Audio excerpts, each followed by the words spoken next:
Then call the meeting to order. Stand in pledge of allegiance in a moment of silence.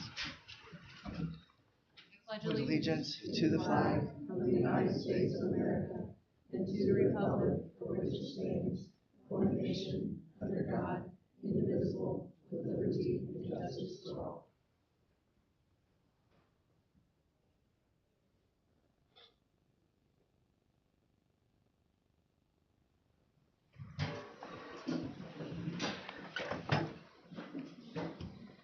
Revision and approval of the regular and consent agenda. Any changes to the regular or consent agendas? There are. Due to a conflict of interest, I'm removing B2 from the consent agenda, claim docket 1214-2022, and adding it as new business item E. Up is the consent agenda. I will entertain a motion in a second to approve. I move to approve as amended. Lisa made a motion to approve as amended. Wes seconded. All those in favor? Yep. So this evening, we have several recognitions as a result of that consent agenda that was just approved. First of all, I'd like to recognize Mrs. Tana Gardner. Although her approval was delayed due to the need to seek answers from council, Mrs. Gardner will be the new South Putnam Middle School, High School principal starting in January.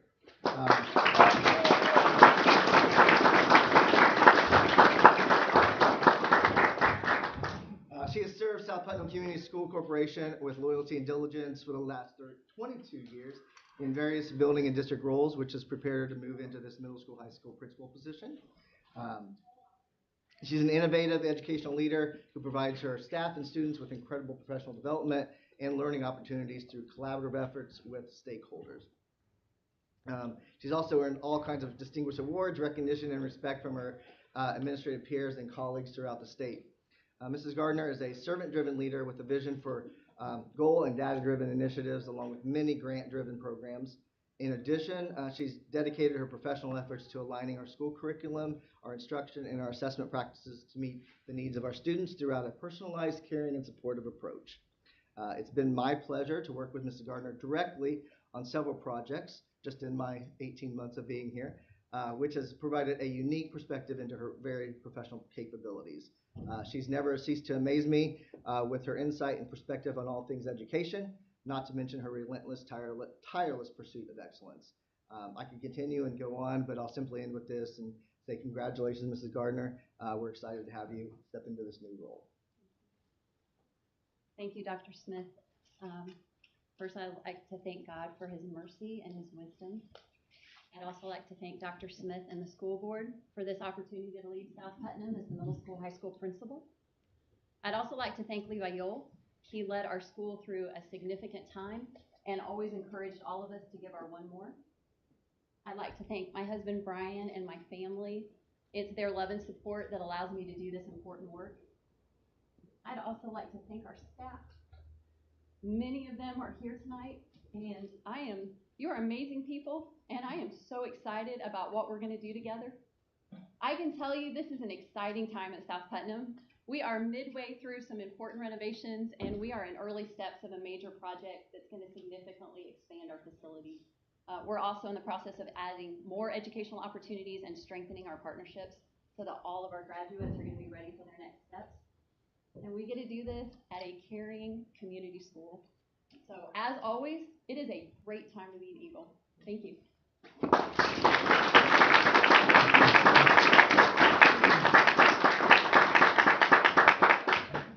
Next, I'd like to recognize Evie Ogborn.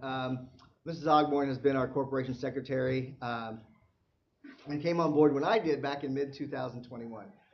She's been a vital member of the administrative building team and has continued to develop that position as we developed integral systems and procedures throughout the district.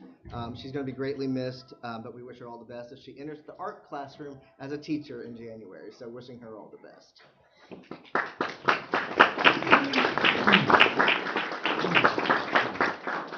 And Mr. Scott. All right. I'm going to to talk about Miss Kathy Sykes, who's retiring here. If you haven't got a chance to meet Kathy Sykes yet, you should do so quickly, because on Thursday, she'll be going as fast as she can down the corridor and never looking back. Kathy is going to spend her time down there fishing and sending pictures to all of us, making us jealous of all the things that she's doing. She's also excited to spend a lot of time with her family. Kathy's taught for about 16 years, has been in education for about 22, taught in a lot of different places, and she did, and what I'm going to say next, I know is genuine, she didn't say it's just because of where we're at now, but her biggest regret is that she didn't join the South Putnam team about 21 years earlier. She's been saying that ever since she came to us a year and a half ago. Another thing that is very true about Kathy is she measures her accomplishments in the names of students, not in the awards on the wall. We were talking today, and she was talking about some kids who she's just, if she could, their names obviously, but she could say their names of kids who she's helped get through, who were addicted to drugs and are now been clean for so many years, and kids who had no chance at getting a job and now have careers have been there for a long time. Kathy generally cares so much about her kids that we get into arguments sometimes because she's fighting for her kids in a way that we're both fighting for her kids, but we do it differently sometimes. But Kathy really cares about kids, and she's going to be missed. I've really enjoyed working with her very closely for the last 6 months, and I've learned a lot from her, and we're going to miss her. She's going to catch a lot of fish, and it's going to be great. So I really appreciate Kathy and the work she's put in over the last 22 years.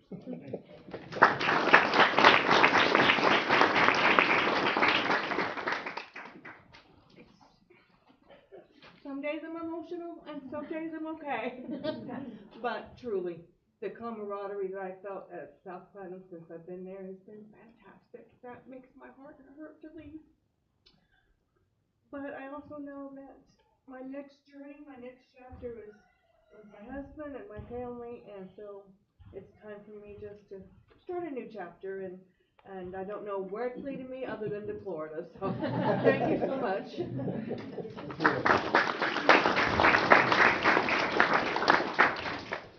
Next up, Students of the Month, Mrs. Skirton. Addison Roberts, come on up. This is Addison Roberts. She's a second grader in my class here at Central. Do you want her to No, nope, she's great. Okay. She's our December Student of the Month for second grade, and Addison sorry, I'm really nervous.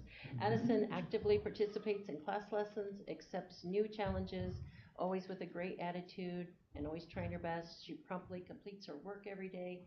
She puts forth her best effort. This results in her success as a strong academic student. She's kind, patient, thoughtful, conscientious, humble, and well-liked by everyone. She's always willing to help other students, and she shows kindness to them. All these attributes will help Addison continue to be successful and a great student and friend. And I think you'll see her a lot over the years getting recognized for lots of awards. I think she'll have lots of success. So, Addison Roberts.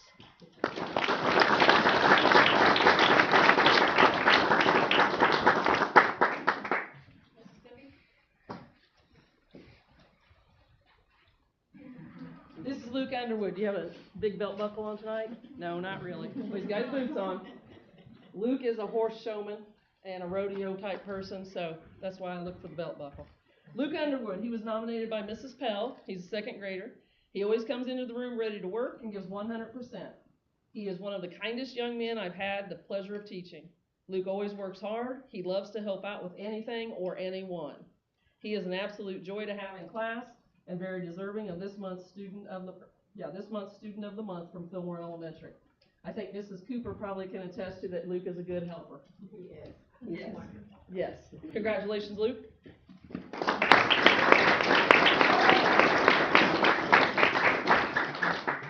our South Putnam Middle School Student of the Month is Elena Cash. Come on up. You might not know this about Elena, but she is on student council. She's also in SCA and cheer, and she does basketball. And she's quite successful in these things. One of her proudest achievements is that they won nationals when she was in her competitive cheer. So congratulations for that. The other thing is she's a sewer. She does a lot of things in 4-H, and she also got a grand champion this summer in her 4-H project on sewing. So congratulations. Now I'm going to read Mrs. Bai. I saw Mrs. Bai. Mrs. Bai nominated Elena, and she wrote that Elena is a passionate student who strives to achieve. She's on time and ready to learn every single day. I know each assignment I assign will be well done by Elena. If she is struggling with a concept, she does not quit until she has mastered it. This will serve her well in life as she overcomes any obstacle that stands in her way.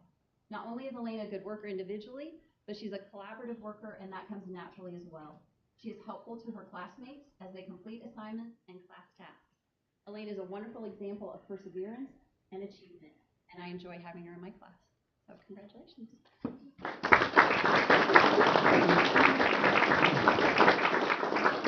Kingsley, but I'll go ahead and read this one because Kingsley was nominated by Mr. Arrett, and she's our high school student of the month. Kingsley, also a couple things about her, that she likes to listen to music and she does some cooking. She's also a painter, and she's in our advanced 2D art class right now. She also hopes when she goes off to college to do interior design. Kingsley has been on fire for the last 2 months in chemistry, says Mr. Arrett. She has performed at a very high level and one of the top students in all classes. Kingsley is also willing to work with any student in the class on different projects. Regardless of the partner, they always do extremely well on their assignments. Kingsley also takes time to help others in class. There have been times when other students are struggling with a concept, and she will take the time to work through it with them. Kingsley has been a model student all semester. Congratulations to her.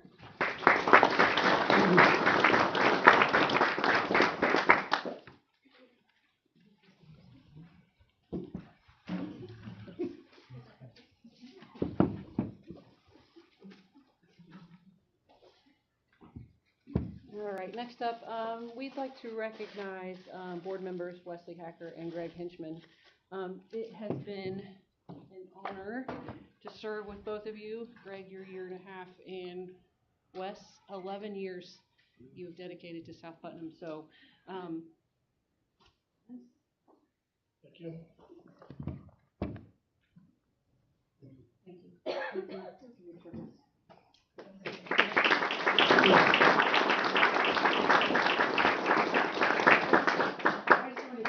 How much I enjoyed working with you.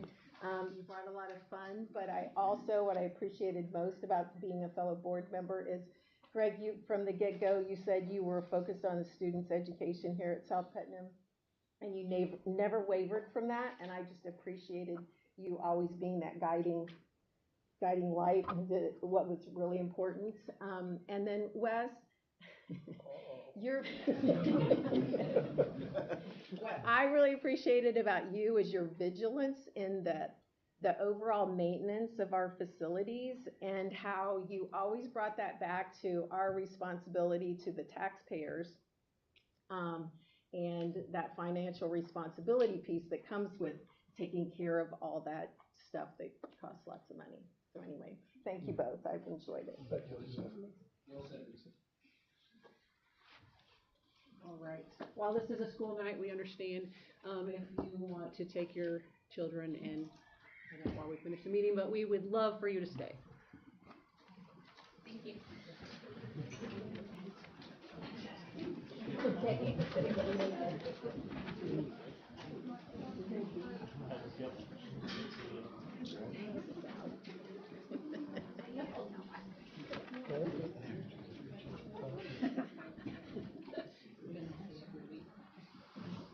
Hey, if you guys don't want to sit back on the thing, chairs open. Cheers. I mean, Jared picked the most comfortable seat in the whole house. I mean, he was on it. Right next to the guitar box.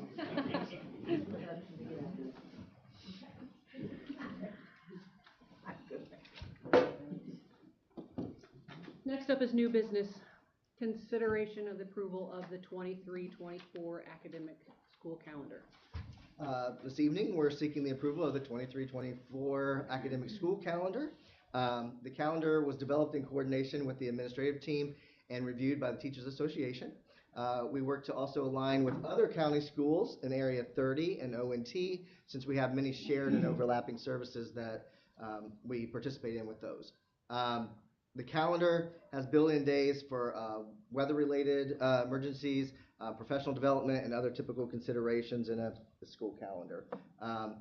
This item was tabled at the November regular board meeting to further investigate the potential for moving graduation. Therefore, your consideration tonight, there are two calendar proposals. The first student day will be August 9th, 2023, with school concluding on May 23rd, 2024 for both academic calendars. The difference between the two will be the graduation date options of Saturday, May 25th, 2024, or Saturday, June 1st, 2024. So that's up for your consideration this evening. Entertain a motion, and I'm gonna make a motion to approve, calendar 23-24 with graduation date on Saturday, June 1st. What's the reason for the difference between? So while it still aligns with all the other dates pretty much in the county as far as breaks and such, it does allow more time to make sure that all the boxes are checked for graduation and doesn't put people in the category where they work 16 hours a day. We have 2 days after the end of school before graduation. So I imagine that's a load on teachers and administration to try to get stuff done in 2 days. Administration, counselors, and Gretchen, I know, helped you a lot with that task. So, could you clarify, Dr. Smith, the survey results as well? Yeah, the survey results that we did get was approximately 50% of the result of the respondents. And there was a survey that went out to everyone, so staff and students, and which was the parents. Approximately 50% was in favor of keeping it the same. 25% was in favor of moving it, and the other approximately 25%, didn't care either way.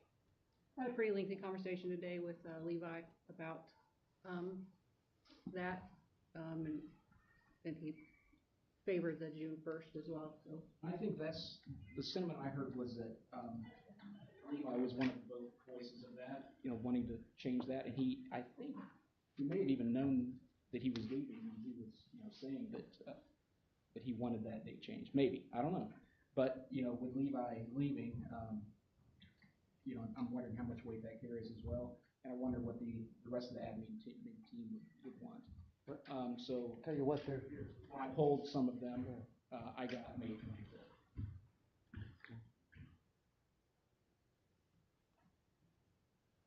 I mean, do you want to ask questions while we've got two here? I feel like we'll be ready for graduation when our community wants to have it. So I support what the community wants. That's politically correct. So with snow days, if we were happen to get any snow days, being that close to, and this is an odd year. Like I said, I believe there's 2 days difference. It puts it in a bind. What if that happens? Do we graduate? Do we move graduation? And if we graduate them, then everybody has to come back, right? Worst case scenarios in any school calendar, if you can't get your days in, you have to add days to the end unless the state waives it. Sometimes when there's extraordinary circumstances, the state will waive it. There are options with e-learning. There are some restrictions on that when you do e-learning. So that's something, and some of those restrictions are kind of new. And so I know schools are trying to navigate what those restrictions mean and getting more clarity from the state so that we can provide the best opportunity for kids. I know if we look, it sounds like this calendar, the school days are the same. I know a concern would be is if we push the whole calendar later, would be that our AP and iLearn and other assessments don't move. And so if we use instructional days and don't make those up prior to those test dates, then they're kind of lost instructional days. Right. And I know they would have some meaning preparing kids for the following year, but they would have less impact for our students who are taking those assessments. And for our kids at the high school, those AP assessments and SAT things are very meaningful for them. Yeah. Which But the academic calendar mirrors each other than the graduation. Correct. So the big difference then is just the graduation date itself. Correct. So then the question I have to ask is, graduation on May 24th or June 1st, okay? No, I think it's May 24th, right? May 25th. 25th, sorry, I was off a day. If your choices are those two and the difference is essentially a week, does that give those 2 days, is that enough time usually to get everything done that you need to be done, or is it an overworkload for both teachers and administration? Usually, I wanna say there's at least 4 days, 3 to 4 days. Okay, so there's gonna be 2 days, and that's a workload that your staff's gonna have to deal with, that's one. I mean, it also, the extra time also gives that student that may have been overlooked or is missing a credit hour to figure out a way to get that so they can graduate.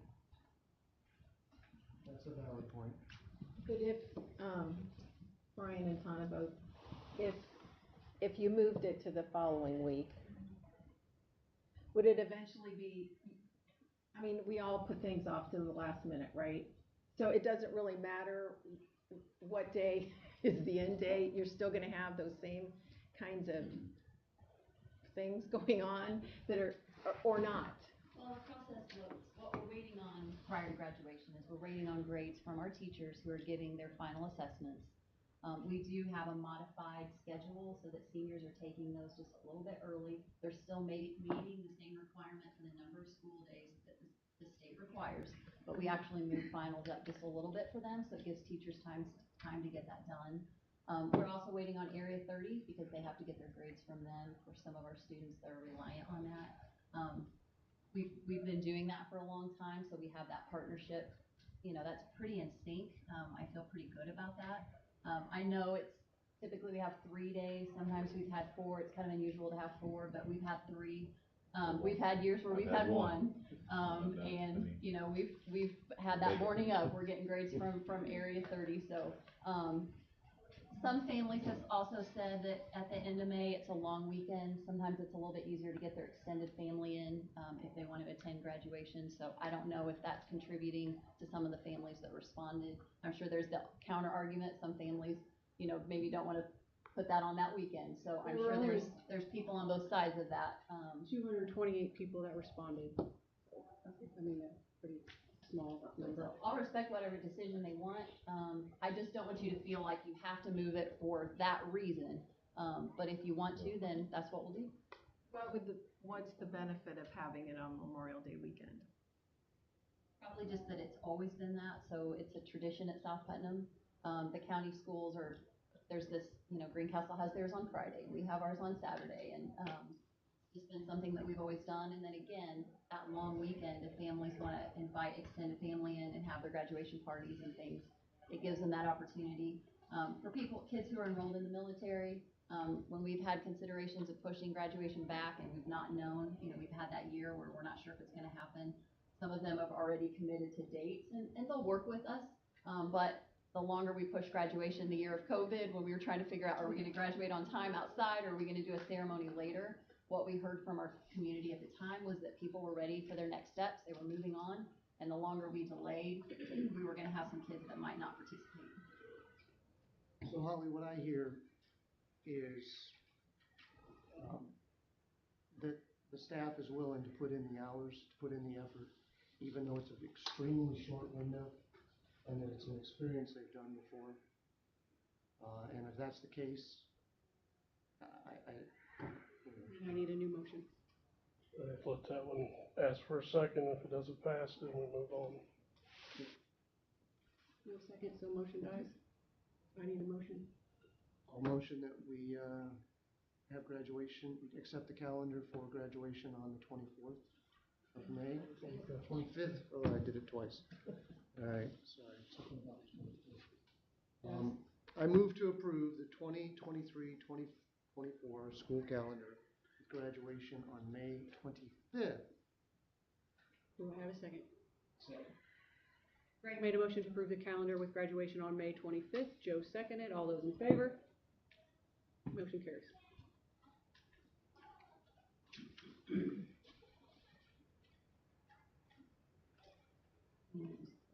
Review of return to in-person instruction. As we've talked about before, we're required to revisit our return to in-person instruction plan every 6 months. We reapproved the policy back in June, so we're now due for our December reapproval, just to remain on schedule for our maintenance and documentation purposes for all of our federal grants. The policy has served us well, so I'm requesting an updated approval of the plan that we already have in place. So moved. Wes made a motion to approve the return of in-person instruction plan. Do I have a second? I'll second. Lisa seconded. All those in favor? Motion carries. Consideration of approval of iReady and iReady Math K through 5. Yep, in an effort to help recapture and increase our learning, we're seeking approval for a new K-5, kindergarten through 5th grade, math curriculum and assessment platform known as iReady. There are textbooks, there's consumables and online aspects to help to reinforce learning, and tools to assess the learning and help with targeted interventions. We currently use iReady and Ready Math in grades 6 through 8, which we adopted last summer, 2021. So this edition will provide alignment and vertical articulation of our math curriculum from kindergarten through 8th grade. Plus it'll assist in our math curriculum mapping, K through 12, that's going to happen this spring. Because it's on the agenda, I have to assume that the admin team, for these grades are, have buy-in and everything. Yes, we've been working on this and talking about this and planning it with the curriculum mapping and so forth for several months, and I've been working about a year to figure out how to pay for all of it, so we're good to go. So moved. Wes made a motion to approve the iReady Ready Math K through 5. Do I have a second? Second. Greg seconded. All those in favor? Motion carries. Consideration of Central Elementary cafeteria bleachers. Yep, as detailed in your board packets, we're seeking approval for replacing and upgrading the original bleachers in the cafetorium here at Central Elementary. Those bleachers have served thousands of students and athletes and parents and many and community members throughout their life, and I'm sure there's many in this room remember them very, very well. Nonetheless, we have ongoing maintenance costs and safety concerns with the existing bleachers, and the new ones will provide the needed upgrades. It'll alleviate the safety and maintenance concerns while also meeting ADA requirements. What about availability? When were they installed? We're looking at the spring. Do they actually have them in stock? That's my understanding. And we noted there's, just so we can make sure this is public, we noted that there's, the choice is wood over plastic, and the reasoning for that is? And the reason for the wood is they're more hardy, so in that environment with so many activities and sports practices and everything else, the plastics tend to break more than what the wood would. The wood would, the wood would. So this is just an upgrade to what we already have, but it will remain the hardiness, and so they're much less breakage with sports equipment and a lot of kids' activity on them. Less than 20 years, Jared, to sand them and refinish them. It seems like the wood has held up. I mean, I was one of the first kids to plant my butt on the wood. And I do remember sitting there and a kid next to me stepping on the bleacher next to me, and my fingers got pinched underneath the wood. So yeah, they hopefully the new ones are. And did you learn from that? I learned. That's what school's about. You got an education that day. But I think the wood, to your point, I think the wood is going to be good for us again. And it'll match what we have in the gym as well, so the bigger gym, so it'll be all consistent. Do I have a motion to approve? Joe made a motion to approve the Central Elementary cafeteria bleachers. Do I have a second? Lisa seconded. All those in favor? Carries. Next up, claims docket 12/14/2022, number 32555 through 32694. So this was originally part of the consent agenda, but we needed to pull it out due to board members' conflict of interest. We're seeking approval of the claims docket 12/14/2022, which includes claims 32555 through 32694. Greg made a motion to approve claim docket 12/14/2022, 32555, Corey, about the one claim? 32694. Do I have a second? Wes seconded. All those in favor? Motion carries.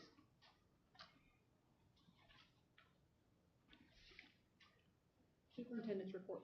Yep. So this evening I want to start out by personally thanking Wes Hacker and Greg Hinchman for their service to South Putnam as school board members. It has been a pleasure working with you both. We worked closely and collaboratively to continuously move the bar higher here at South Putnam Community School Corporation. So thank you for that.